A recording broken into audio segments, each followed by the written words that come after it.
Президент Володимир Зеленський сьогодні, 29 березня, провів перше засідання Ради національної безпеки та оборони після зміни секретаря РНБО. І заявив, що в Україні розпочинається оновлена робота Ради національної безпеки і оборони України.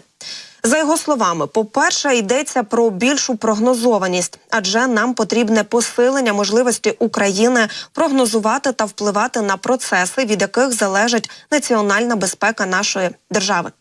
По-друге, це продовження виконання всіх поточних завдань системи РНБО. Тут особлива увага щодо санкційної політики нашої держави. Також йшлося про доктринальну роботу, адже чіткість національних орієнтирів і системність у їх реалізації – це те, що потрібно і зараз, і після війни, зазначив Володимир Зеленський. Також сьогодні, нагадаю, 29 березня за результатами репатріаційних заходів в Україну повернули 121 полеглого військовослужбовця. Про це повідомляє Координаційний штаб з питань поводження з військовополоненими.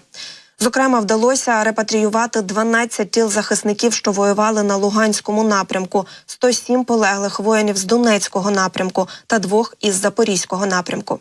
Тож світла пам'ять усім, хто загинув за Україну. Росія ж вночі завдала чергового масованого ракетного удару по території України. Крім крилатих ракет, ворог застосовував ударні безпілотники та гіперзвукові ракети «Кинджал».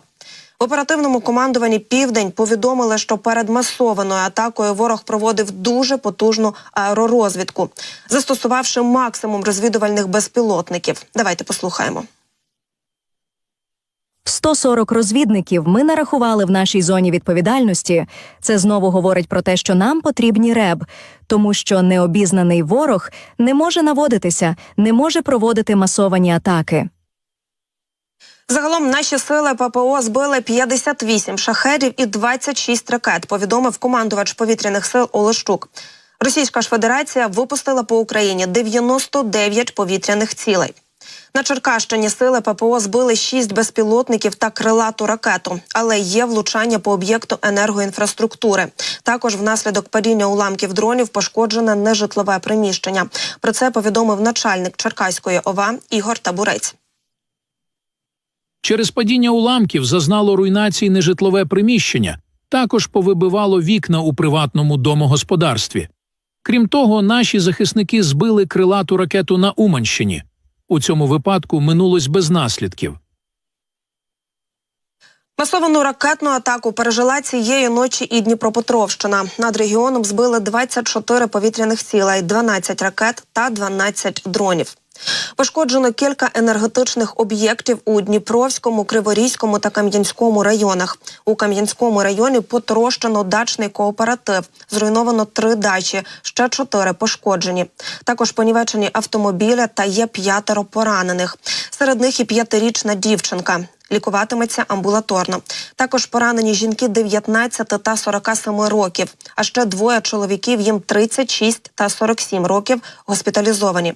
Один з них у тяжкому стані. Не припиняється зараз і терор Нікопольщини, там вночі теж було гучно. Давайте послухаємо. Через атаку на Нікополь, яка сталася вчора надвечір, пошкоджений санаторій, 3 приватні будинки, господарські споруди. Вночі ворог вдарив по Марганецькій громаді і Нікополю. Знищений магазин, пошкоджений павільйон з ремонту одягу. Люди цілі. В Івано-Франківській області в районі Бурштина росіяни теж обрали за ціль українську енергетику – Бурштинську ТЕС. І як повідомили в ДТЕК, внаслідок сьогоднішньої нічної російської атаки серйозно пошкоджене обладнання 3 теплоелектростанцій. Один з енергетиків отримав поранення. За даними Укренерго, пошкоджень зазнали також гідроелектростанції. І ось, як повідомив Галущенко, міністр енергетики України, ціллю Росії під час масованого ракетного удару по Україні були саме об'єкти генерації електроенергії. Давайте послухаємо. Цього разу ворог б'є по об'єктах у Дніпропетровській, Полтавській та Черкаській областях. Ціллю атаки дронами та ракетами були, зокрема, об'єкти генерації електроенергії. Енергетики, рятувальники вже працюють над ліквідацією наслідків.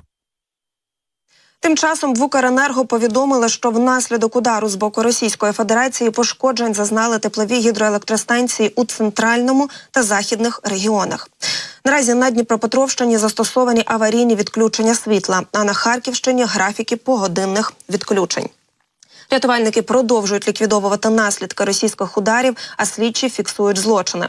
Загалом понад 150 рятувальників та 35 спеціалізованих автомобілів ДСНС залучені до ліквідації наслідків нічних та ранкових ударів Російської Федерації. А от Польща через ракетний обстріл України цієї ночі підіймала в небо стратегічну авіацію для моніторингу ситуації у власному повітряному просторі. Про це повідомили в оперативному командуванні Збройних сил Польщі. Сьогодні вночі спостерігається інтенсивна діяльність дальньої авіації Російської Федерації, пов'язана з ракетними ударами по об'єктах, що розташовані на території України. Усі необхідні процедури щодо забезпечення безпеки повітряного простору Польщі запущені. Також, за повідомленням польських військових, це може призвести і до підвищення шуму.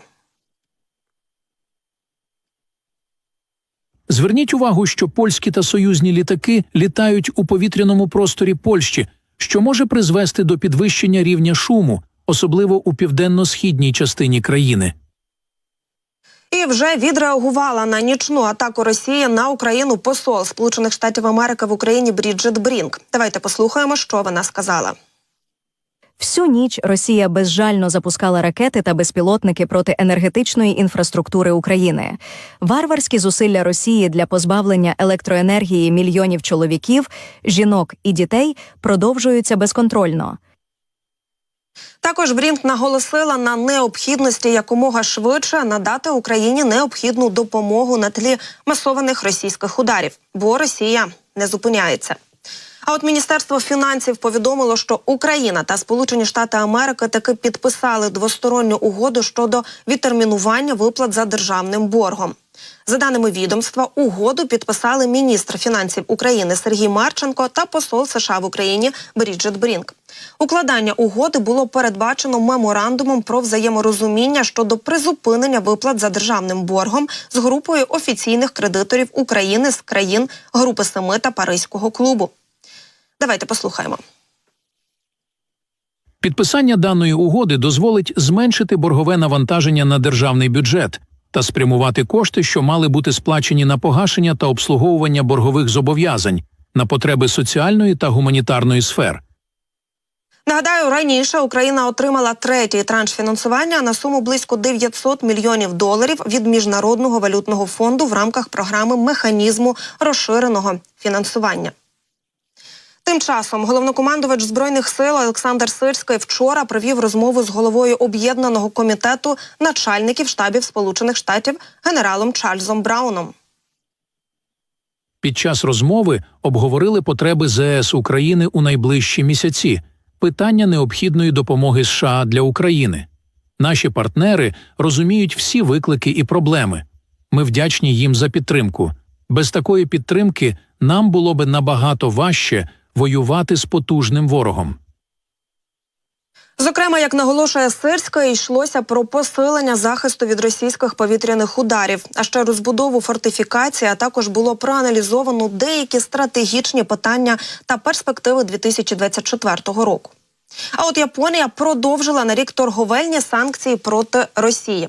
Уряд Японії вчора, 28 березня, таки схвалив рішення продовжити ще на рік дію постанови про позбавлення Росії торговельного статусу найбільшого сприяння у рамках економічних санкцій через її вторгнення в Україну.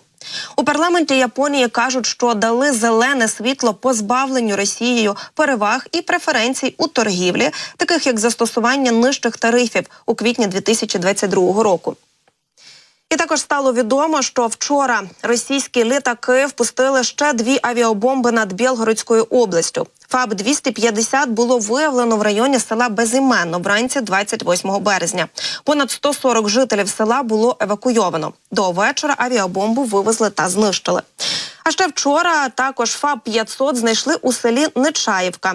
Знищувати боєприпас планують сьогодні. Там місцевих не евакуювали.